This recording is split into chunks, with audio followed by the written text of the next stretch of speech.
with the Russian roulette piece. There are 4 bullets and some empty chambers. And Michael Saylor, the CEO of Microstrategy, he's turned the revolver wheel, pulled one. Bullet came out, but like missed his head.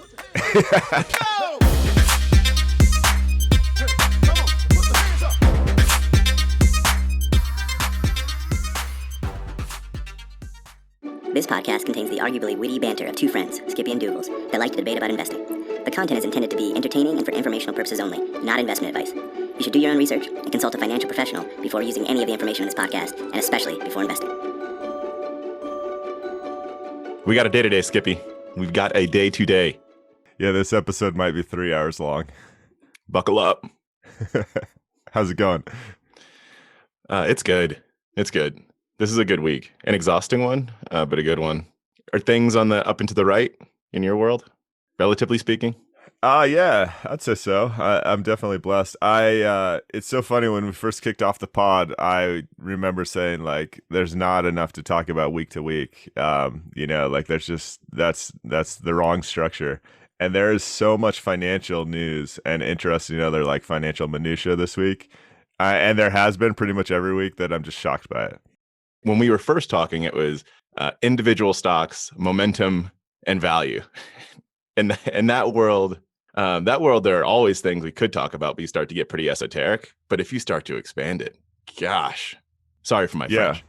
Well, and it seems like we're now at a point in this potential bubble where people are creating new assets to explore and have fun with and watch go boom in the night. We won't talk about this in detail today, but I saw another hedge fund kind of blow up betting against AMC. And the retail traders got back at him. And that's a funny thing that I don't feel like existed 10 years ago. The kind of Reddit versus Wall Street. Wouldn't you just not touch that? I mean, it just seems like right now, if you're a hedge fund, there's so many things you could do or not do.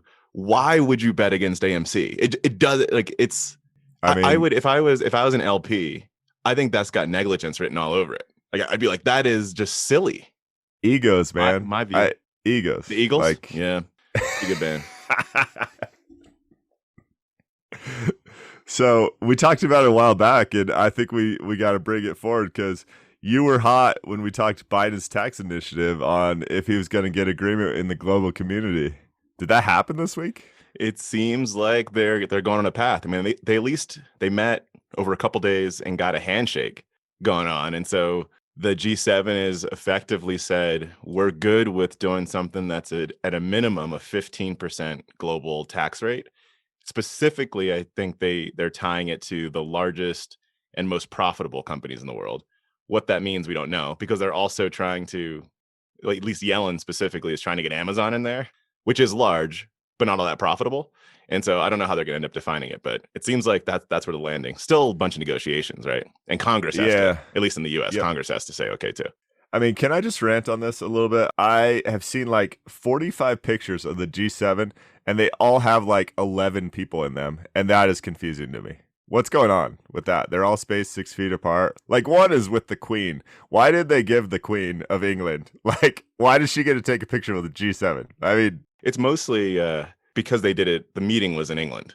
It was in the UK. Yeah, and so you have to go around, and I don't think they would have flown the Queen to Sweden or wherever. If I'm not sure why they'd hold it. If the meeting's in the US, Sweden. do I get to take pictures with the G7? Like the Queen is. You are the American version of the Queen of England. That is true. That is true. So what I heard is roughly shooting for a 15% floor. The question I immediately had that I hope you can answer, because again, I didn't do a deep dive on this, is so what if I'm not part of the G7? Why don't I just become a tax haven? Because I go, hey, the rest of the industrialized world is going to hold you to 50%. I'm only going to charge you 10. Is there a loophole there? A lot of to your point around tax havens, a lot of the ways the tax havens support these big companies is the big companies claim the IP is housed in the IP that generates the profits, right, are housed in this country. Therefore, that country's tax rates are what matter.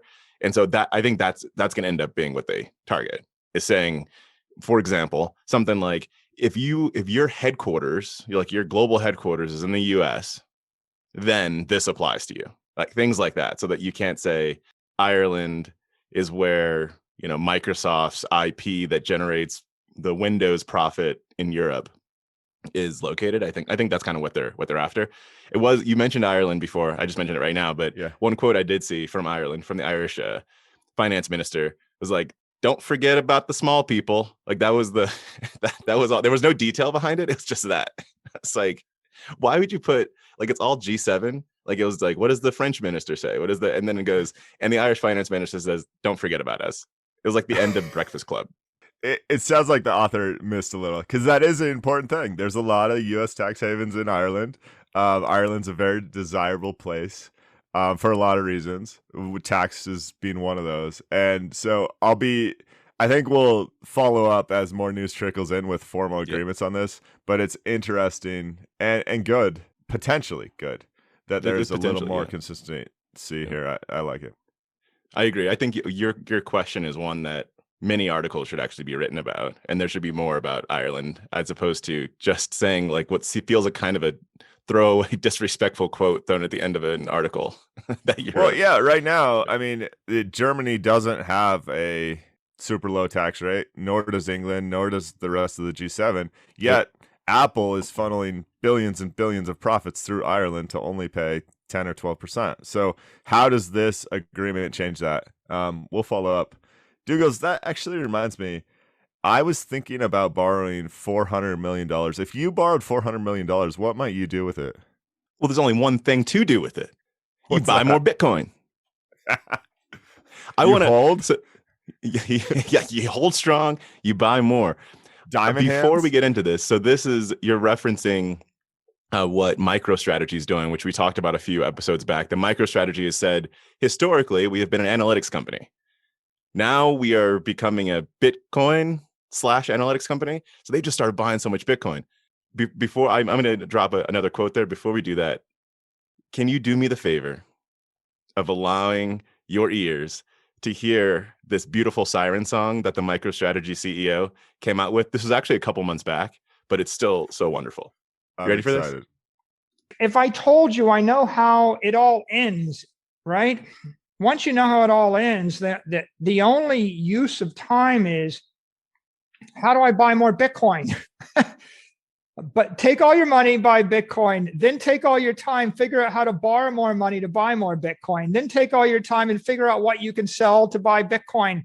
And if you absolutely love the thing that you don't want to sell it, go mortgage your house and buy Bitcoin with it. And if you've got a business that you love because your family works for the business, it's in your family for 37 years, and you can't bear to sell it, mortgage it, finance it, and convert the proceeds into the hardest money on earth, which is Bitcoin.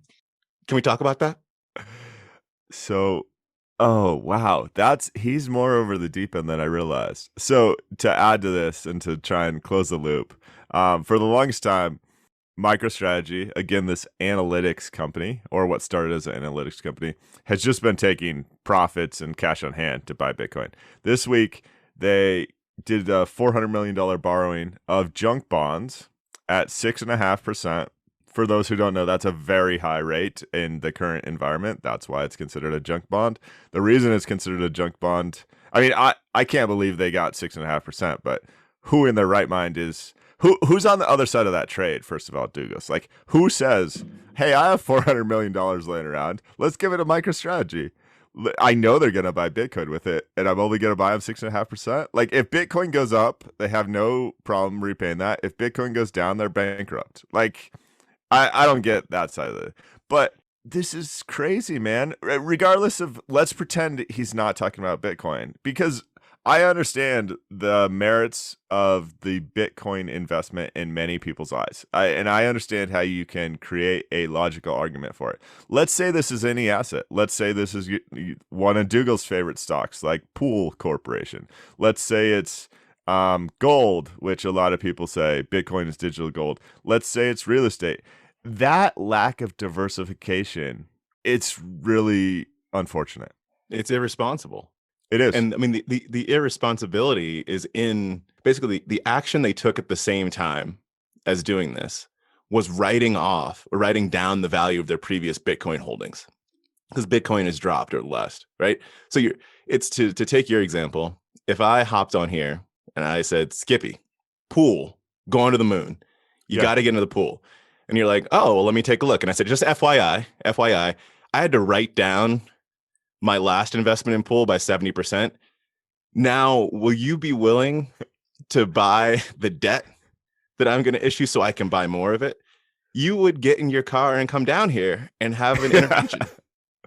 Well, I would, but actually that doesn't bother me as much. So I might go, hey, I think you're a little crazy. I think you're a little snake bit, but it's your money and it's your conviction. And I would try and tuck you off the ledge, but you and your family are the only ones that pay for that. You're not running a corporation. I think we looked at this in the past, but I forget how many employees work at MicroStrategy. Let's just say it's 400 people. It might be way more, it might be way less. Like, the livelihoods of those 400 people depend on Michael Saylor and his conviction here. And I just can't understand. I'm happy he's convicted about something, and I'm happy he has strong beliefs, I guess, but don't take your business down with you. He's probably a very wealthy man who could invest a lot of his personal wealth in Bitcoin. I just have never understood the desire to take this business and turn it into something that it was never intended to be. Yeah, that's right. That's a significant distinction, that he is doing this through a publicly traded organization. It's not his personal money. And almost 2,000 people work at MicroStrategy. Yeah. So, I mean, it used to be kind of cute. It used to be like, oh, this company is trying to zig when everyone else is zag. They think they understand something that no one else understands. And it started off like, oh, we're going to hold our cash reserves in Bitcoin and everything else. It's gotten to a point where I think it's near mania. And we talked about process versus outcomes last week. I don't care what the outcome is here. Bitcoin might go to $200,000 and he might laugh all the way to the bank. It's still a horrible process, and it's a bad decision at this point in time. Yeah. And if he wants to come on the pod, I would be happy to tell him that. Yeah. And this is the metaphor that I've brought up a few times here that Taleb mentions in his book Fooled by Randomness, with the Russian roulette piece.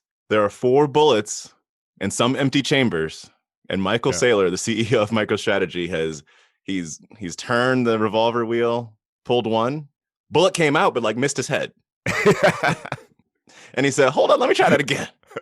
Hold on, let me reload. Let me take some debt to increase my leverage, which effectively puts another bullet in the chamber. Like, exactly. In this analogy, if you have a bad process with a bad investment idea and you take debt to do it, you're just worsening. Yeah, you're adding more bullets. You're adding more bullets. Oh, man. So, I mean, I wish him the best, and I certainly wish the 2,000 employees at MicroStrategy the best. And again, sometime I think we should do a deep dive on the investment hypothesis for Bitcoin. I understand how people can be bullish on this thing in a way that I didn't necessarily understand 6 months ago. But diversification is always a good thing. So just since he's turned his company into an investment company, I think he should read some basics from whether it's Benjamin Graham or Jason Zweig or whoever else, Bill Bernstein, who cares? Pick up a book on someone that knows anything about basic investment fundamentals, and no one's going to say, put 100% of your junk in this and do it with leverage. Like, that's... I think we should put together a little care package, throw a couple Bogle books in there, throw some Graham in there, put a little Templeton in there, and then mail it to MicroStrategy HQ, care of Michael Saylor. Yep. Via Skippy and Doogles. I'm happy to throw in for that. All right, let's do it. Seems like a good idea. See what the response is. So the other Bitcoin thing, and it's more crypto, right, that happened this week. Coinbase teamed up. We've been talking about Coinbase for a while with the IPO and everything else. And this was a piece of the business strategy that I didn't foresee coming. So good for them. Nice work. They teamed up with a 401k provider called For All Us. Did I have that right? For Us All. For Us All. For Us All. And basically said they're going to allow people in that provider to invest as much as 5% of their retirement portfolio in cryptos. Your thoughts on this? This is the 401k provider that my organization uses. And so I see this. I text my wife. I'm downstairs in the like the office, my office in the basement. I text my wife and I text her the article, and I was like, "We're doing it, YOLO." And I immediately hear footsteps upstairs. Knock on the office door. Anyway, And there weren't pleasantries. Yeah, there weren't pleasantries on the other side of that. Look, there's going to be a time when there are crypto ETFs sometime in the future, there's better regulation in the US, that I think this is going to be something that could potentially make sense depending on where crypto goes. Right now, my strong belief is that this is just a marketing ploy, that they are trying to get attention so that there are more organizations that switch over, because especially what's happened in the last few months with Dogecoin, your favorite investment, and Bitcoin's volatility, right? The volatility in the broad crypto market, volatility and 401k are like not in the same world. I'm not saying that you can't do things with your 401k that might lose value, but it's just not wise. I don't see what the value to the end investor is in this current environment. A lot of people, when they talk crypto, it's hard because there's so many different coins with so many different uses. But let's talk about like the top 10 or the top 20 coin. The most recognized are probably Bitcoin and Ethereum. Bitcoin, basically the investment hypothesis is digital gold that there's never any more of. And then Ethereum's a platform that you can build things off. And the rest, well, not the rest, but others I've heard compared to trading currencies, like foreign exchange trading. Your 401k doesn't offer you the ability to trade dollars against euros or dollars against yen, or like, because that would be insane. So I just don't understand. I don't understand the fit here. I will say, and I don't think most people understand this about cryptos. Like one of my favorite coins is called Stellar, and it's basically, it serves a purpose. It's a company where it's trying to transfer money across the world in a more cost-effective way. That's a $600 billion market. So that coin, in my eyes, if it ever gets fully adopted, will be worth money. And that company, I'll call it, which is also the coin, will be valuable, and the value will show up in that coin rather than in that company's stock, because it's just structured differently. So I do understand that some of these are real businesses, that it's like buying equity. But I think right now that's the exception rather than the rule. I think most of the other stuff, I mean, Dogecoin there's no value there. Bitcoin, there's no value there outside of maybe being a secure store of currency. It's just really interesting, but good for them, because you know how you get prices to go up, Doogles? You continually expand the demand. And what they did with getting people the ability to buy this in their 401k is expand the market and therefore expand the demand. And again, the bull case for crypto is it's not like a US company that you're getting US investors excited about. The bull case for crypto is you get Bitcoin, you get the world excited about Bitcoin, and everyone buys it from their cell phone. You get the world excited about Ethereum, and everyone buys it from your cell phone. So then you're talking about, instead of 350 million people, you're talking about 7 billion people. And of course, and you go back to basic economics, supply and demand. I mean, that's the bull case for all the crypto stuff, is there's just the ability to have much greater demand, right? And pulling on the Bitcoin thread in particular, and the remittances thread that you brought up before around sending money around, the coolest president in the world, self-named Nayib Bukele of El Salvador, has made Bitcoin a legal tender of the country. You okay if I give a little context around this? Because this is a plot straight out of National Treasure or James Bond right now. This man has said that he is going to use the power of the volcanoes to create more currency, right? And when you start to break down the science, it's not crazy, but I just picture Nicolas Cage, right, running out of a volcano, and his main nemesis using that to print money, like, right? It's kind of crazy. No, but yeah, in all seriousness, so a little bit of background: El Salvador hasn't had its own currency really for about 20 years. So back in 2000, El Salvador adopted the US dollar as their official currency. Yeah. Now, they still had their currency, but in all practicality, it basically went away. And a large reason why they did this was because of remittances that were sent back to the country. So I think it was some material percent of El Salvadorians didn't live in El Salvador, and a lot of them lived in the US. And so they'd send US dollars back. People would trade their US dollars in. It made their currency spike, et cetera. Yeah. So that's been the case for the last 20 years. And now he's saying Bitcoin will also be legal tender. I tie this into what you were saying there, because part of what it could mean from an investment standpoint is that the quote unquote investing in Bitcoin, the capital gains that would come from that are now tax-free in El Salvador because you're just holding your own currency. Actually, whoa, good work. I hadn't even thought about that, but that could be a huge win for the people of El Salvador if they're still considering this an investment vehicle.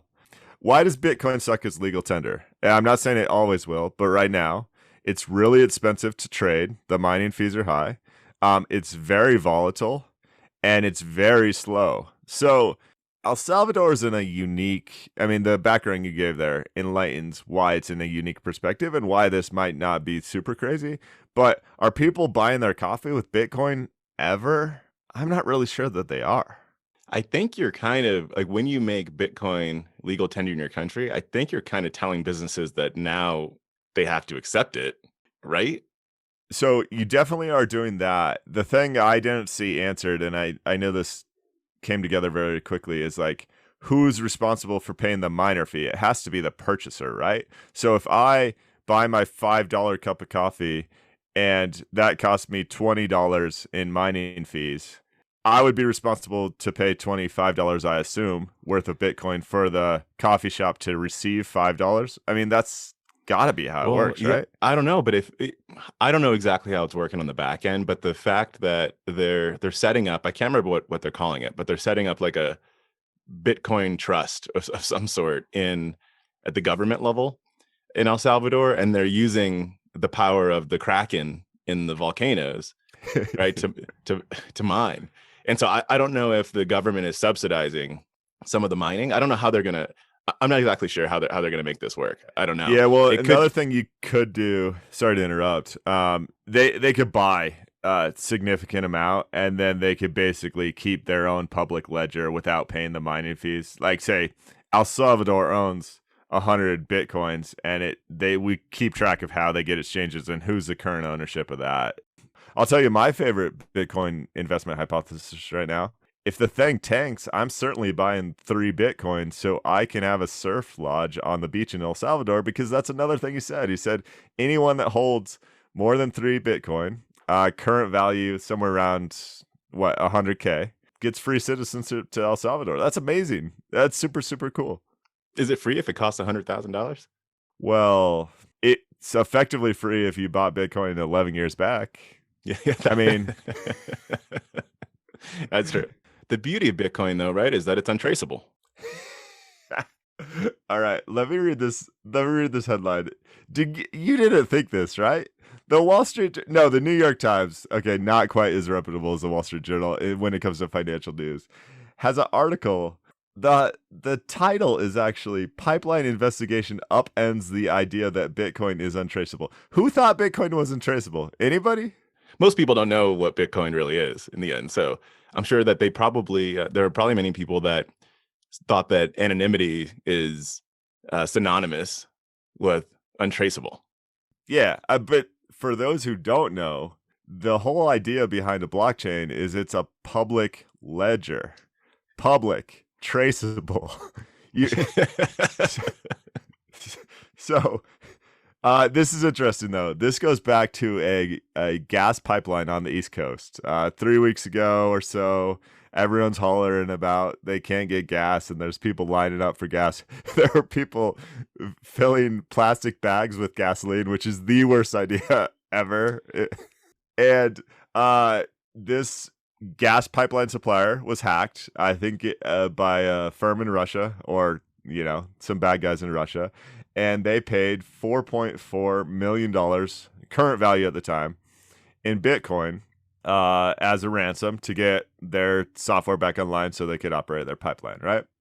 To get back to why people were why they were filling any vessel, I should say, with gasoline. I don't know why plastic bags or paper bags, but yet and still, so as you mentioned, this is a pipeline on the East Coast, but it's the pipeline on the East Coast. So 45% of the like gasoline and diesel fuel goes to this pipeline. It runs from like Texas to New York. It's huge, and so it created a panic when its software systems were hacked because they didn't know how long it'd be hacked. If it was the way that I've seen it was, if it was down for a couple of days, it'd be like if there was a hurricane, right? Like that happens. Yep. But the CEO didn't know how long its systems would be held ransom, so that's why they end up paying this fine, because it's a big deal. And so like states were running, or places were running out of gas because people were filling their plastic bags and the gas was going through, so they kept filling it. And so there are places that running out of gas. Some stats I saw: 80% of gas stations in Washington D.C. didn't have any fuel. 80%. That is Wow. That is crazy. How are people going to be going on the Beltway? They can't. So get this. The U.S. government managed to recover the large majority of the $4.4 million. So when I first saw that headline, I was just baffled because, again, Bitcoin is perfectly traceable. It's public, completely public, as is almost every other cryptocurrency built on blockchain. But it's typically, when a ransom is paid, anonymous, right? So basically, you know where the money went. You don't know who owns the money. What happened here is a couple things that make me laugh. First is they paid $4.4 million. The U.S. government recovered $2.3 million because the value of Bitcoin in that like 3-week stretch was basically cut in half. So that's kind of hilarious. Even though this gasoline supplier gets their money back, they still lost $2 million just because of volatility with Bitcoin. The other thing is how they recovered this money. Do you know this, Doogles? Is this a good quiz for you? Do you know how they actually got the money back? I didn't think that I know at the high level you have to get the private key but I don't know exactly how they got it. So basically these hackers weren't great enough hackers to disguise their private key. They figured out not the true identity, but like maybe they haven't come out and said, but smart people that know Bitcoin well have basically said they found a way to hack back into their computers, discover their private key, basically their password to this money, and then kind of pull the money back. So they almost got away with a significant fortune, but turns out they didn't. If you were thinking about doing criminal activity, which I do not recommend, using cryptocurrency, please understand that there's a public ledger. Like, just start there. So let me mention this, actually. They quoted someone from the FBI, and they said, in a way, this was a lot easier than recovering funds transferred to like a Swiss bank account because of the public ledger. So they said normally we'd send out all these subpoenas, and it might take weeks for us to get the records we need in terms of like basically the ledger. We went to the blockchain, and we're like, oh, we know it went here. We don't necessarily know how to unlock that just yet. We don't know who owns that, but we know exactly where it is. So there's pros and cons to this. And I guess that's not as widely known as I thought it might be. But Bitcoin is definitely traceable, 100% traceable. Which it took less than a month, to your point. That's really fast. Yeah, it really is. So we've talked a lot of cryptos. I'm worried about crypto fatigue. I have a quiz for you. You ready? Let's do it. Born ready. There's a new movement in Asia called lying flat, and I feel like the translation might not be coming through here correctly. Do you know what lying flat means? Was this like when people were T-bowing like a decade ago? Keep the guesses coming. It's not that. Josh, I'm just picturing like 2 billion people lying on the ground. Like I can't get past that image. I don't know what positivity comes from that. All right, this is from Insider Asia on Twitter. So there's a current movement in China called lying flat. Again, I think the translation might not be coming through, which advocates lying down instead of working hard, but they don't literally mean lying down. basically the Chinese youth appear to be rejecting a life of that's constant competition.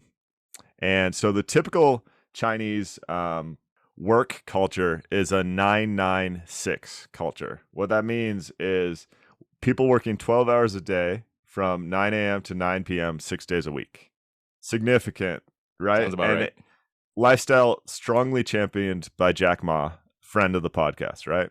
So in this survey they sent out, they said, young people, what are you currently striving to achieve? 63% said lying flat. I guess what shocked me for this is, and the other two options are versus career progression or top grades in school.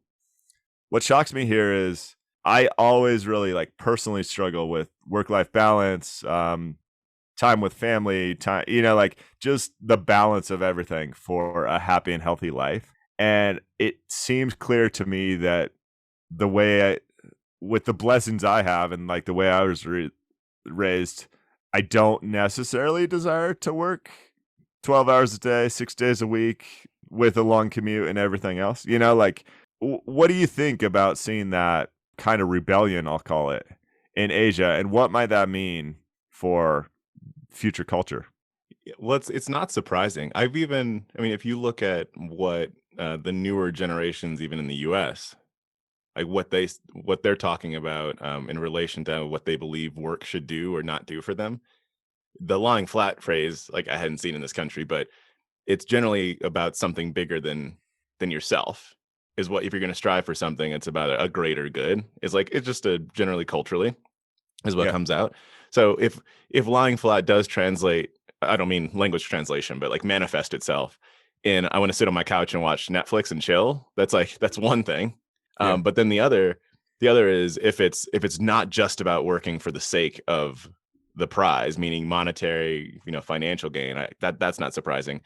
And also through one of my investments, which we've talked about in the past, which has been taking a big hit because of a lot of things that are happening in China right now.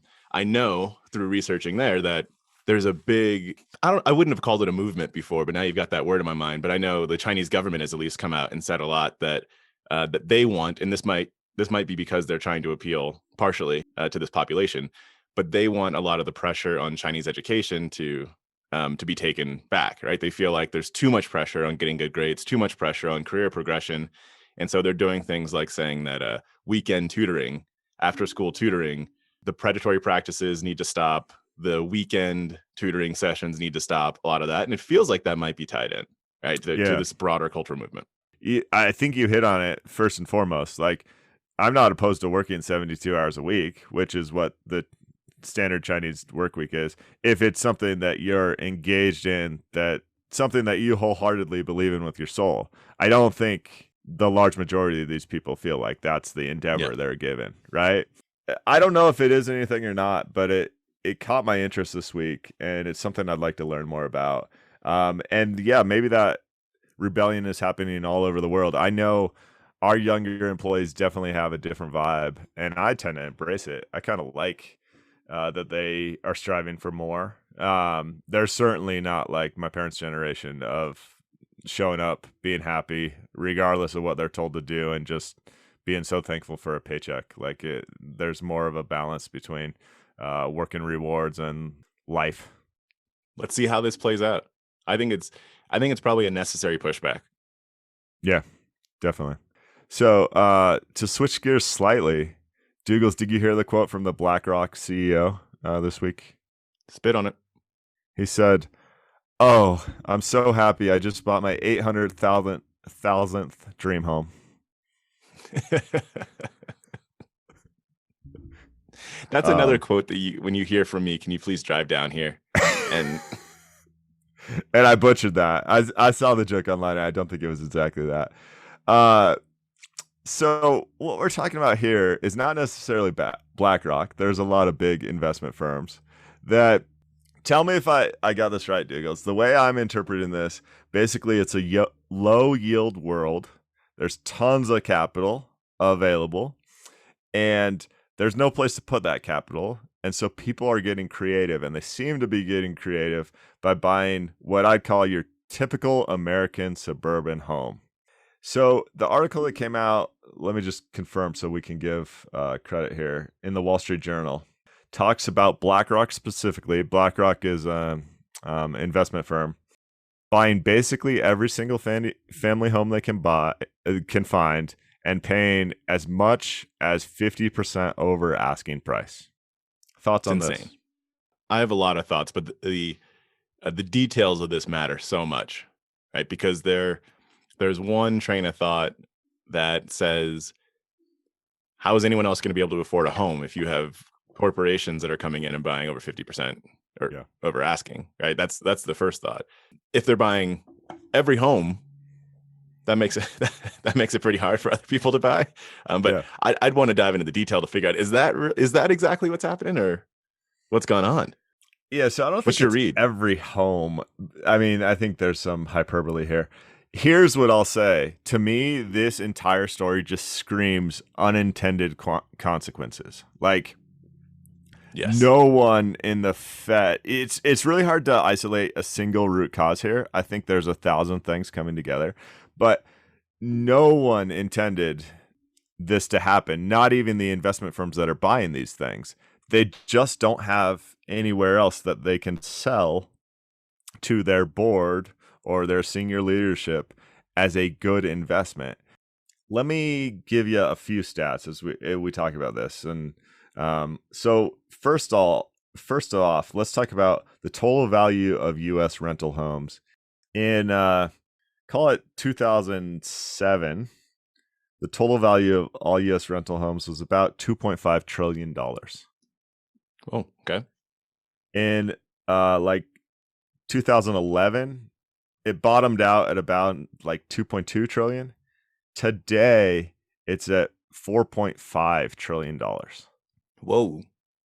Just straight up and to the right. So doubling over the last 2011. Decade. Doubling. Now, some of that's price appreciation for sure. But also, that's the fact that I feel like it used to be uncommon for a typical suburban standalone home with a backyard and everything else to be a rental. And now that's become, there's an article 2 weeks ago about a company partnering with Toll Brothers to build a brand new subdivision of 152 homes, I think. And none of the homes ever went up for purchase. It was entirely sold as a rental community. It's a whole new thing. So instead of buying apartment complexes, people are buying basically entire subdivisions. That's crazy. Where does this end? I mean, oh my goodness. It's frightening. I think your point around unintended consequences from the Fed side of things, I think that's one that's leading to this. And then I also am thinking about the unintended consequences of the actual purchases. This is scary.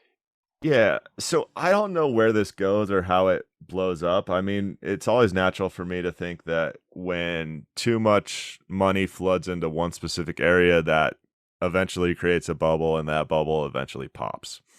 We may need to bring a real estate expert on the show, because we're talking about real estate more and more with home prices and lack of inventory and everything else. What I didn't know until this week necessarily is how much, I'll call it Wall Street investment firms, have played into the struggling demand or the lack of supply.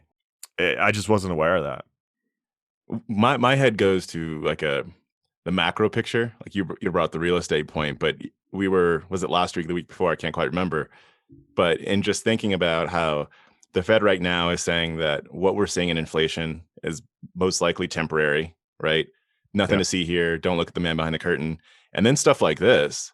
It's like there's institution, nearly unlimited buying power that is propping up prices in one of the larger markets in the U.S. by 50%. I mean, I'm extending that. That's insane. And so even if the inflation that they were talking about, right? Because there are lots of reasons why you could say that the CPI, the Consumer Price Index, right, numbers that we saw before, lots of reasons why that could be. You can misconstrue that, right?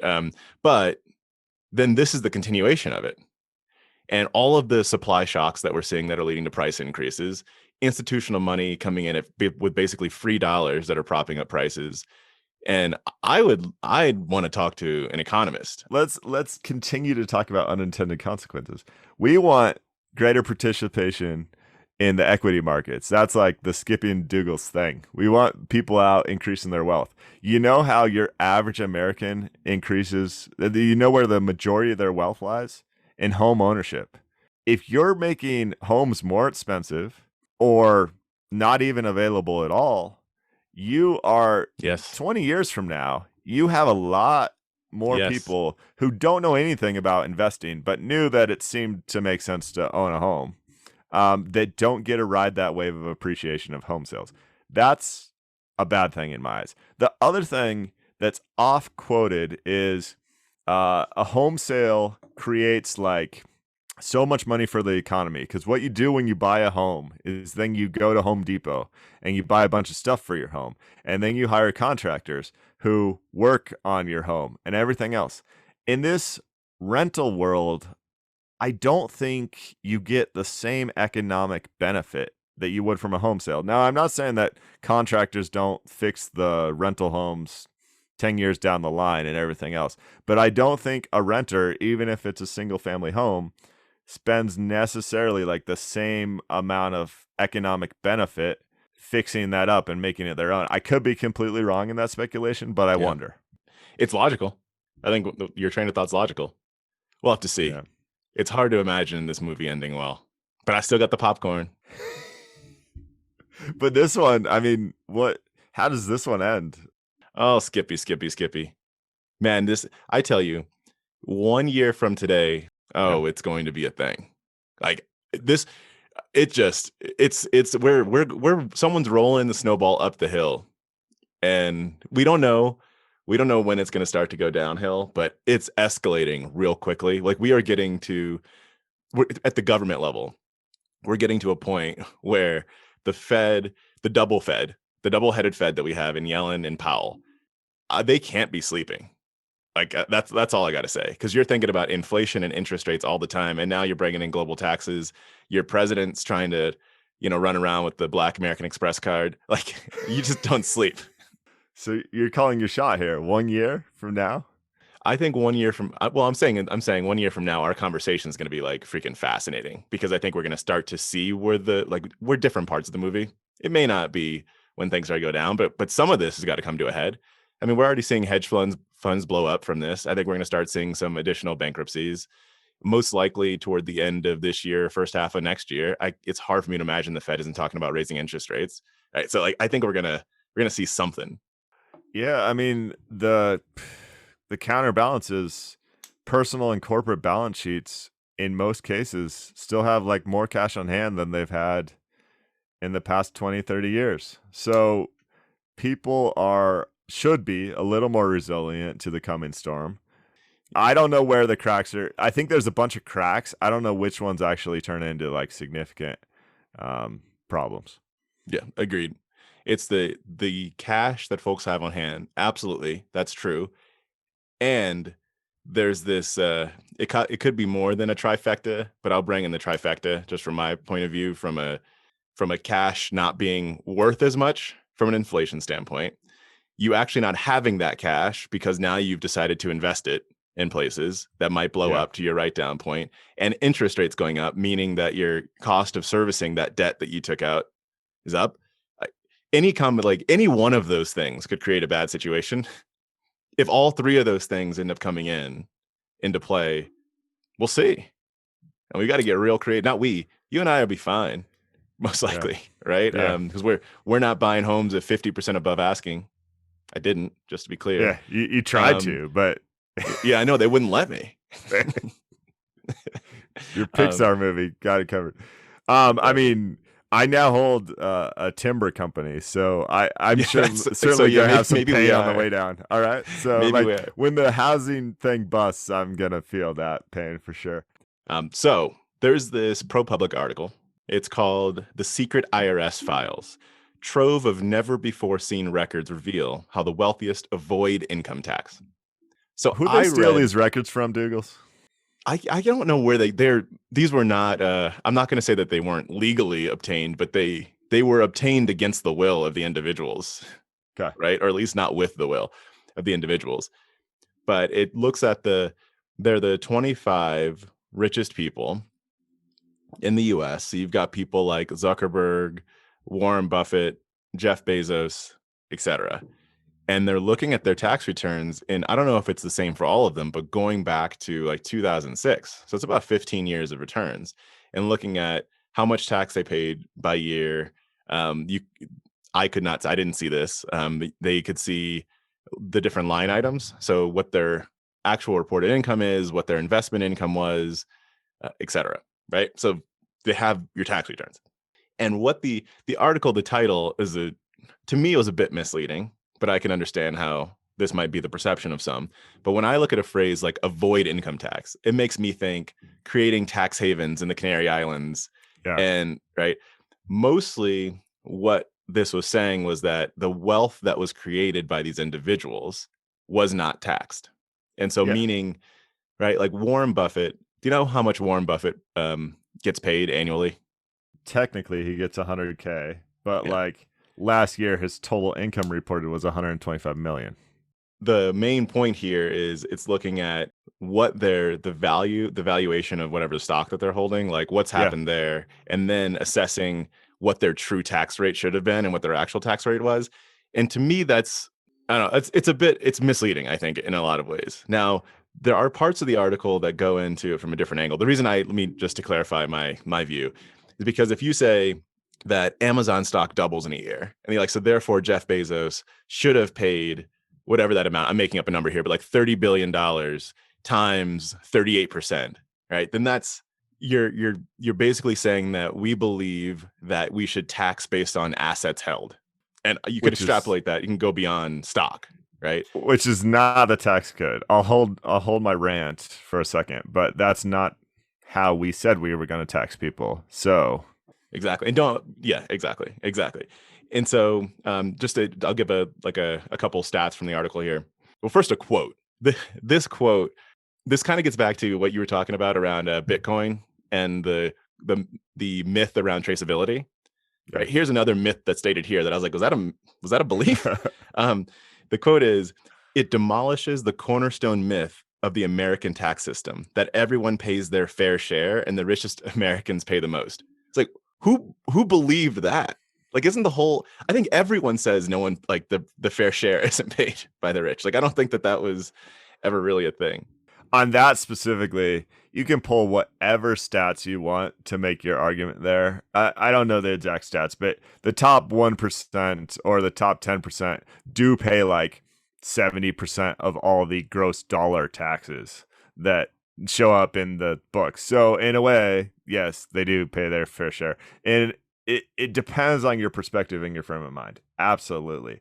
I get fired up about these things. So one, I like the graphics in this article a lot, and I appreciate the reporting, but this is not much ado about nothing, but a little like conflating paper wealth with tax rates in a way that our tax code simply doesn't do things. And there's a reason for that.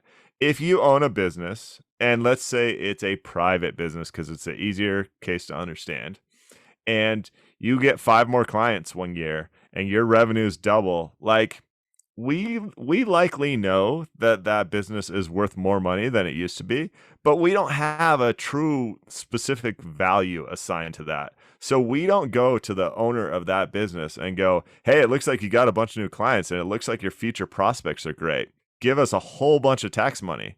No, we say, what were your profits at the end of the year, and pay us taxes on that. And that makes sense because speculating on the true value of the business at any given point in time is an inexact science, right? That's effectively what the stock price does. So when you say the value of Amazon, just because there happens to be a public stock that's traded, and the value of Amazon right now, I'd argue, and I think Jeff Bezos would argue, is disconnected from the true value of that company on the high side. He shouldn't have to pay taxes because the speculators go crazy. Let's talk about AMC for a second, and you're really going to get me fired up. Should AMC have to pay significant taxes because they're worthless business, which they said, this is last week's episode, they went out and said our business is basically worthless.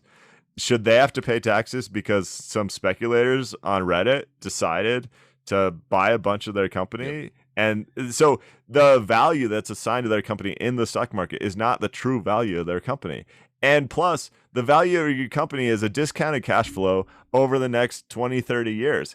You don't pay taxes on the value of something 30 years out. You pay taxes on the profit you made today. Yeah. Yeah. Now, there's one part of the article that I hadn't thought about a lot that I makes this start to become kind of interesting. And I agree. To go back to a couple of the points you made, I think that the reporting on this, I think is really interesting. I think raising the issues for discussion, I think is good.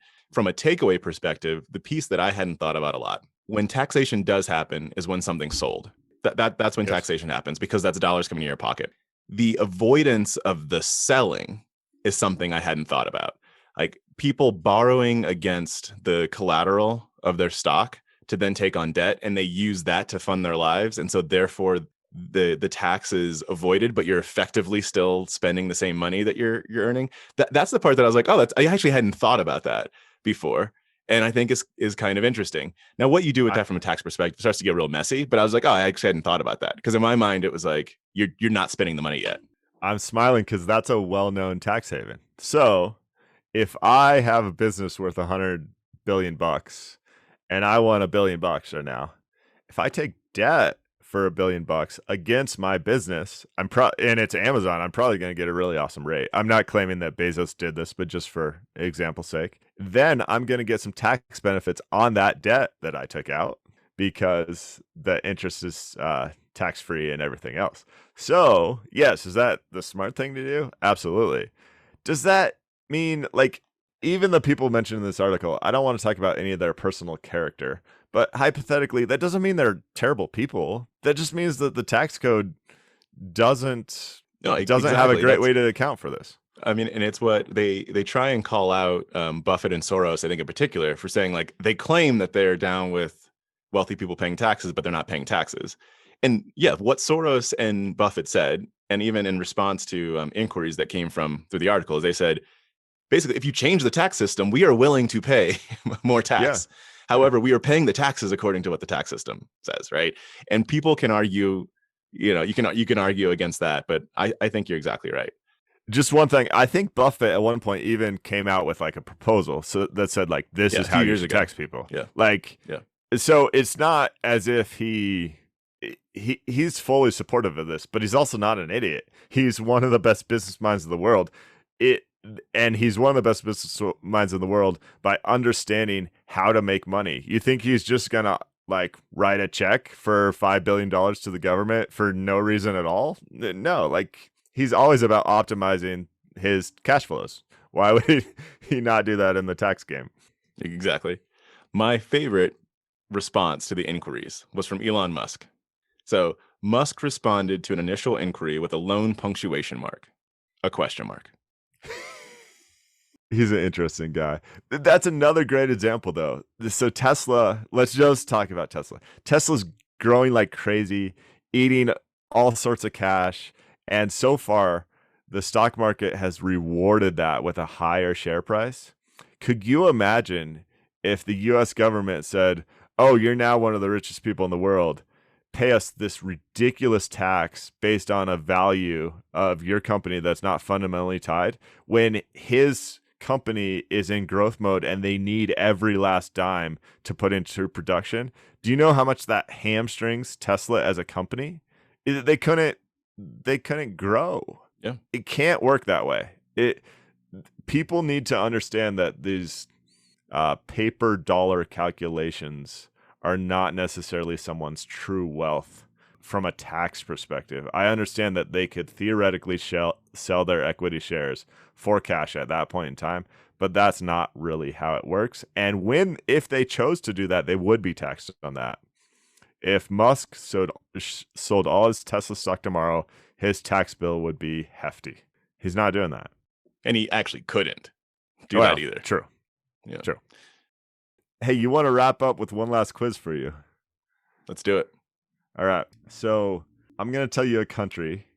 You're going to tell me how relatively rich they are in terms of GDP per capita in the world.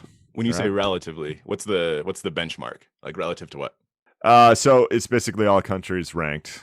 So I just guessed the per number. capita. Yeah, exactly. So let's start with Australia. 13. Very good. 10. Australia is the 10th richest country in the world. Hmm. How about the US? 3. Ooh, 5. Japan. 7. 23. I was surprised by this. Yeah. Oh man! Wow, you stepped on. on my tippy toes right there. I don't know how you stepped on someone's tippy toes, but you just did it. Norway. 9. Norway's actually 4. Oh, okay. So all the oil, huh? Okay. Yeah. Switzerland is 2. Do you know who number 1 is? Luxembourg. It's money, man. Canada.